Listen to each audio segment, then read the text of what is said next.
پینځه زامن د ما شهیدان شول. ودونه مې کړي وو پینځو واړو ته.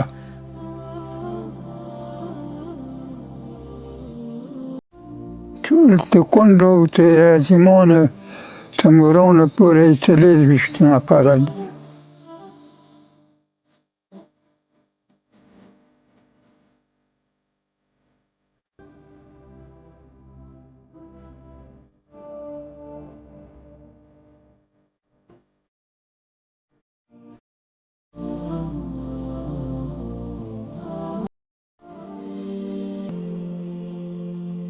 په غریو نیولې او ژړغوني غږ دا سپین ږیری د هغه 5 زامنو کیسه کوي چې د اسلامي نظام او د وطن د ازادۍ لپاره یې خپل سرونه نذرانه کړل.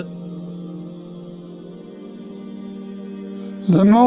5 زامن شهیدان شول پای در پای. او ودونه مې کړي وو 5 واړو ته. د مشر 5 واړه ودونه وه. 5 واړه ودونه وو. مشر زوی مې یوه کډه پاتې شوه، یوه یې لور ده، 2 یې زامن. غونډ یې 4 نفره پاتې دي. د حزب الله د حکمت الله 4 زامن پاتې دي، 4 یې لورانې پاتې دي او 2 یې کډې پاتې دي. او دا د نورو د عصمت الله بیا یوه کډه ده او 3 زامن دي، یوه یې لور ده. او 5 او دا د نورو د حجت الله یو زوی دی چې هغه کم کار دی، هغه په شاو کې، او یوه یې کډه پاتې ده. او دا د کشري زوی دی بیا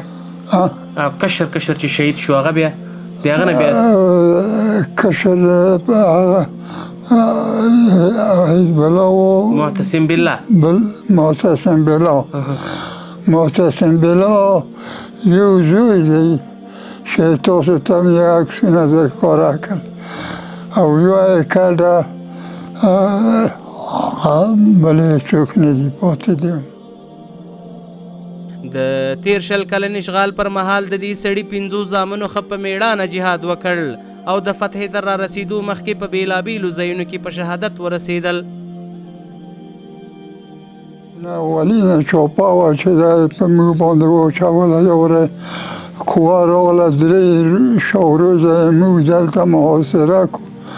په زنانه واړه محاصره و، مالونه هم ټول بندیان وو. یو زه ترې وتلی وم او د زامن مې ایستلي وو. نو بل وار یې باندې واچوله چوپه، په چوپه کې یې زیاتینو دی په دغه لاندې کور کې شهید کړ. هغلته اول زوی دی، اول نفر و چې په دې منطقه او په چاپو کې اولینه چاپه هم په موږ وه، او اولین شهید په دې منطقه کې هم دی و چې شهید یې کړو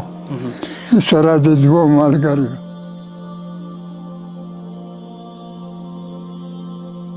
مولوي یمین د میدان وردګ ولایت د چک ولسوالۍ اوسیدونکي دی. وایي په 13 کلن اشغال کې 5 زامن شهیدان شوي چې له هغوی څخه ورته 24 یتیمان او 5 کونډې پاتې دي. ټول د کونډو او د یتیمانو تر مورانو پورې 24 نفره دي.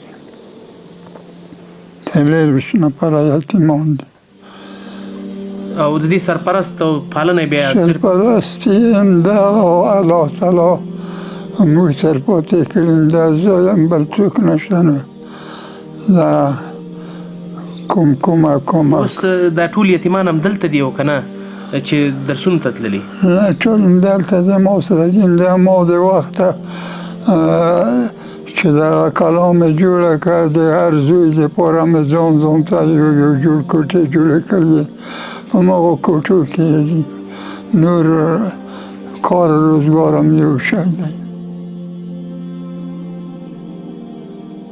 دی وایي وخت نا وخت چې کله یتیمان ترې د خپلو پلرونو غوښتنه وکړي، یوه او بله بهانه ورته کوي، او هغه کوم یتیمان چې پوهیږي هغه قبرونو ته بوځي او ورته وایي چې ستا پلار شهید شوی دی.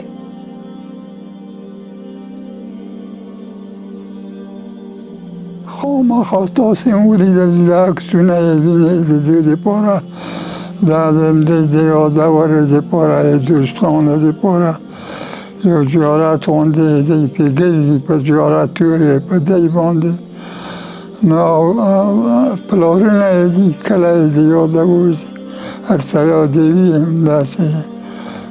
او دا شیان ویلي چې زموږ پلارو رون امریکایانو کله موږ به امریکایانو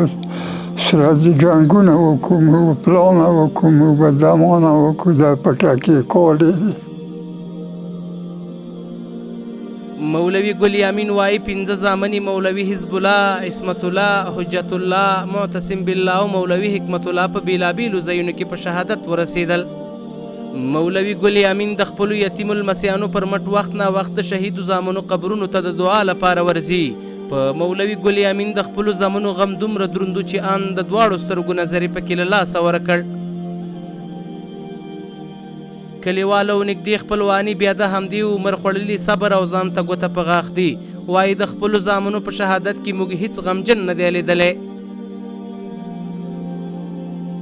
نو حاجي صاحب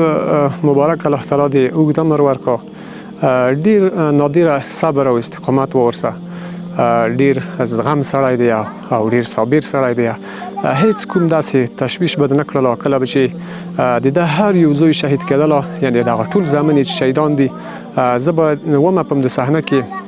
کله چې دی ورته راتللو د مشر زوی چې شهید شه دلته په د لاندې کورو کې د شاته چې معلومي په دې کې په چاپه کې شهید شوله نو دی چې راغلله